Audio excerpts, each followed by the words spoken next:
In 1692, Salem village sat in the cold grip of winter-tight supplies, tight tempers, and even tighter beliefs.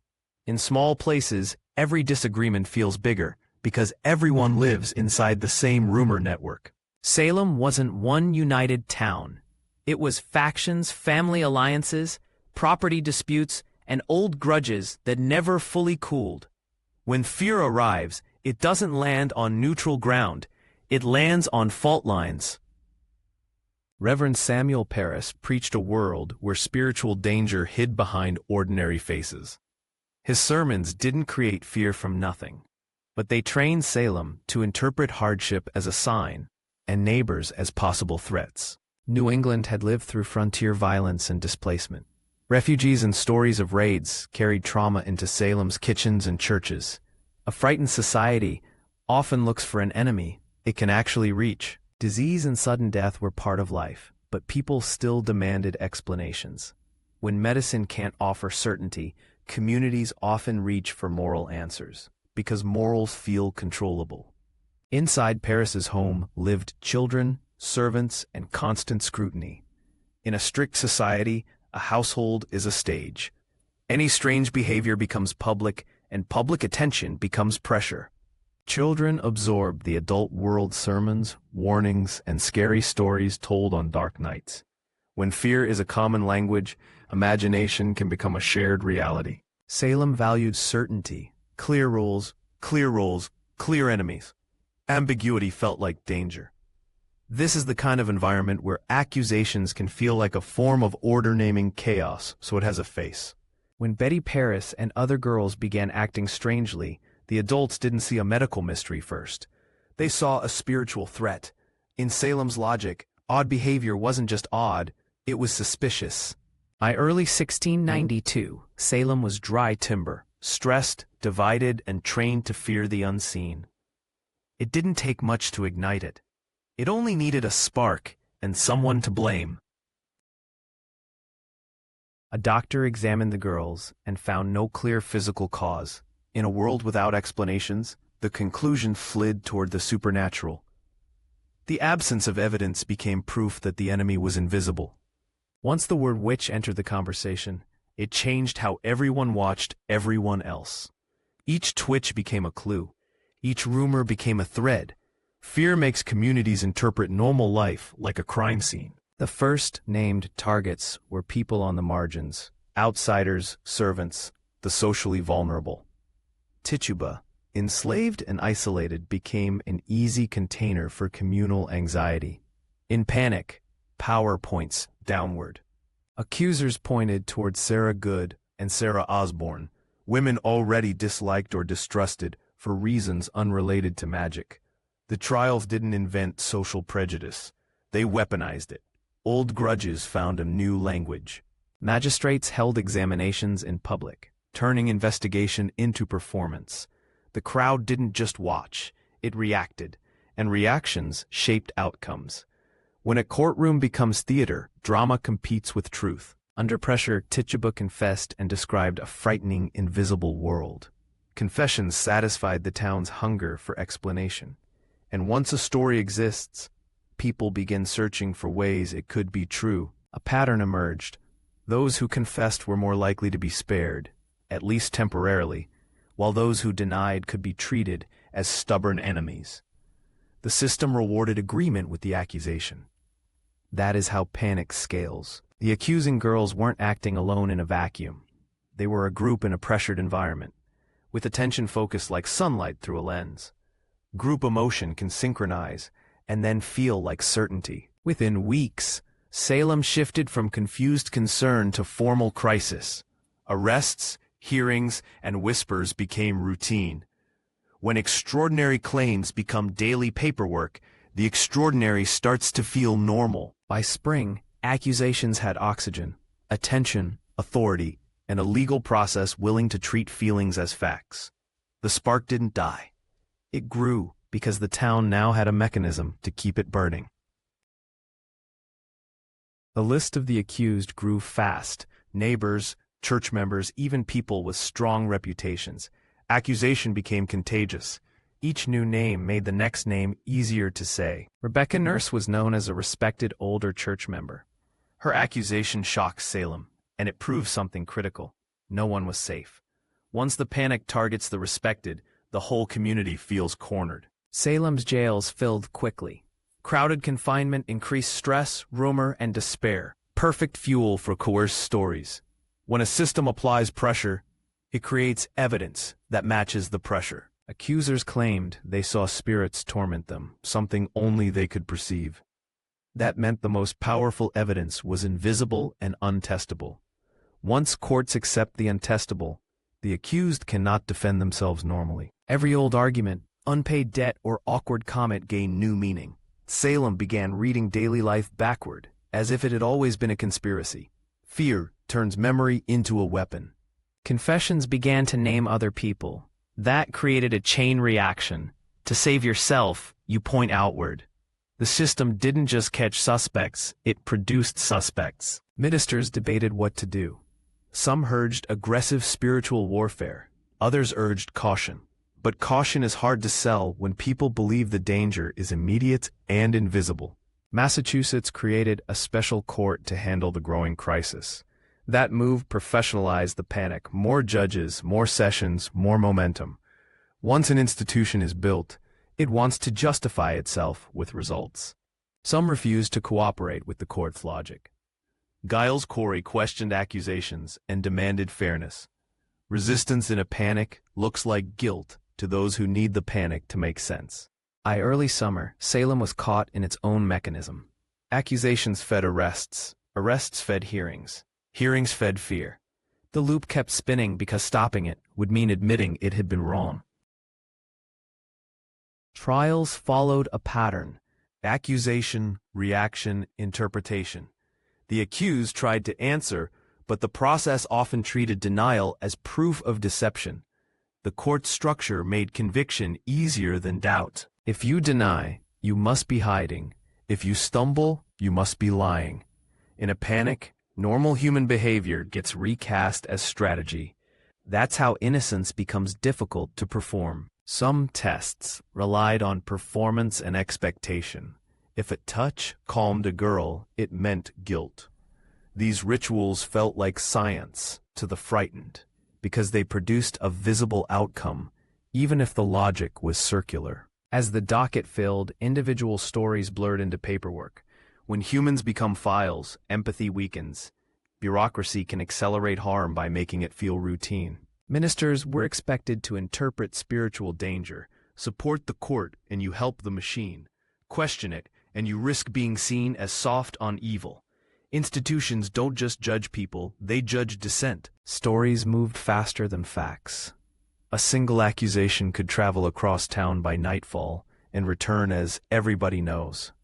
In Salem, rumor gained value because it offered certainty when reality didn't.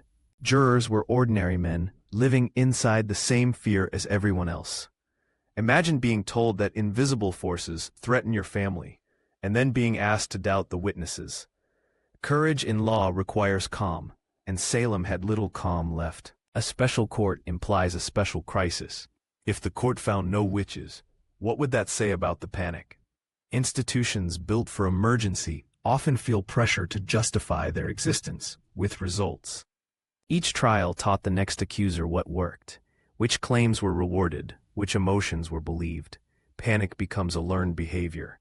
The court didn't just react, it trained the community. By mid-1692, the Salem system ran hot. Arrests, trials, and verdicts in rapid succession. When speed becomes the priority, accuracy becomes optional, and tragedy becomes likely. When executions began, Salem crossed a line. The stakes became irreversible. And when a community commits to an irreversible action, it becomes harder to admit doubt afterward. Accusations split families and neighbors. Support the accused, and you risk becoming suspicious. Stay silent, and you live with guilt. Panic turns ordinary relationships into survival math. Rebecca Nurse's case became a symbol. If someone like her could be condemned, then the boundary of safety was gone. Her calm dignity showed the imbalance between human character and institutional momentum. Accusations could intersect with property disputes and inheritance tensions. Not every case was about money, but in a stressed society, incentives matter. When punishment and profit can overlap, suspicion grows in every direction. The accusers gained a strange kind of authority. Their reactions shaped verdicts. In the courtroom, emotion became evidence, and evidence shaped life and death. The docket didn't slow, it expanded. Summer in Salem became a conveyor belt of trials. The system treated time like an enemy, as if delay would let evil win. Some ministers began to worry that Salem's method was wrong, that the devil could exploit false accusations. Doubt entered the system like sand in gears, but sand takes time to stop a machine. Giles Corey resisted the court's pressure tactics and refused to play the expected role. His stubbornness became a mirror.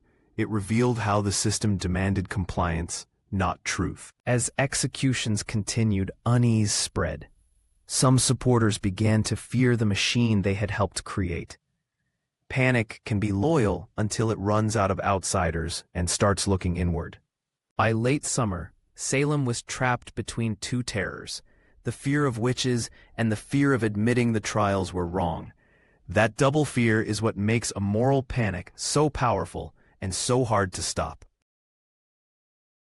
Friends and neighbors began signing petitions defending the accused, risking their own reputations to speak. Paper became resistance. And resistance is often the first sign that the system's legitimacy is cracking. As accusations broadened, even people connected to leadership were not immune. Suddenly the panic looked less like cleansing evil and more like a wildfire.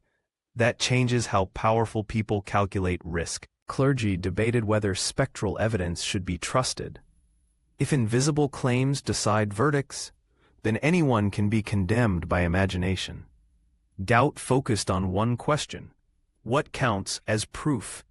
The court had no easy off-ramp. If it admitted mistakes, it would undermine every verdict. Institutions under stress often choose consistency over correction because correction is costly. As the accused list grew, Salem began accusing people with deep social ties. That made the social cost of accusation rise. Panic thrives on low-cost targeting. It slows when the targets are expensive. Overcrowded jails and endless hearings created a sense of moral exhaustion. Even without graphic scenes, the sheer weight of confinement and waiting wore people down. The human cost became impossible to ignore.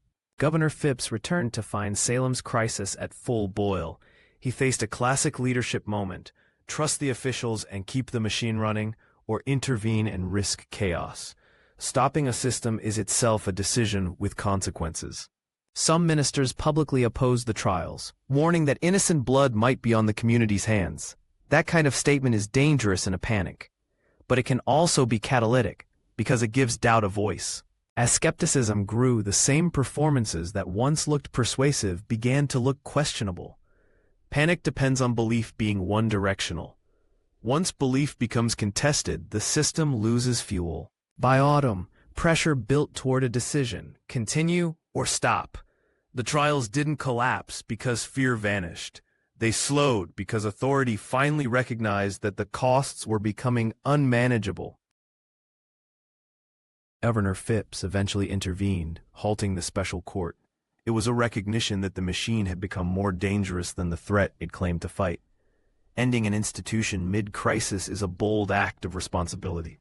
Subsequent proceedings became more cautious, especially about spectral evidence. When the rules change, the outcomes change. That shows how much of Salem was procedure, not certainty. Many imprisoned people were eventually released, but release didn't restore what was lost. Months of fear, public shame, and broken trust. The end of a panic is rarely a clean reset. Some prisoners had to pay fees for their own confinement, an absurd burden layered onto trauma. Systems can harm people twice, first through accusation, then through the administrative costs of being accused. After the trials, Salem faced a question with no easy answer. How do you live next to people you accused, or people who accused you? The social repair was harder than the legal repair. Some accusers and community members later expressed regret. That doesn't erase what happened, but it reveals something human. Fear can feel sincere in the moment and shameful afterward. Religious leaders tried to explain the disaster. Some blamed the devil's deception. Others blamed human error. How a community narrates its failure determines whether it learns or repeats. The collapse of spectral evidence marked a turning point. Salem became a lesson that courts must demand testable proof. It's a painful truth. Legal safeguards are often written in the ink of past mistakes. Over time, some families received compensation or had names cleared. But no payment can restore lost years, lost trust, or lost lives. Repair can be real and still incomplete. By 1693, the formal crisis ended, but Salem would carry the scar for generations. Moral panics burn fast. Their consequences linger.